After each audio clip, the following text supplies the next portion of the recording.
Sila ba nga, ay sir, pinala natin nesbutan sir kay parihara man Ginoo. Wrong. Mali na nga pangunahuna nga parihara ta Ginoo sa uban, di na tinuod. Abi ninyo nga no, kung parihara ta Ginoo kanang atong mga higala ng mga dili Katoliko dito nila atakihon. Halos sumsuman sa radyo, telebisyon, social media, halos tawag ang atakihon pagtuong Katoliko. Nanuman kay kung sa mangga pa na ang simbahang Katolika murag mangga na kadaghang bunga. Kanya ka na sila mga kawatan, magsige nag-agi, magsige nagbato ang mga mangga.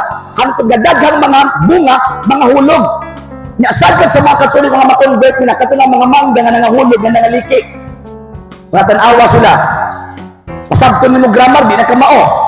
Patawag ining imong pasabton og history di na mo tuo. Di man ka. Basic na knowledge sa tuwa mag-eskwela ta sa tawag ining mga elementary, high school, and college. Basic na ang history. Pero sila tudluag history, di na mo tuo. So, magkaingon ta nga, liki.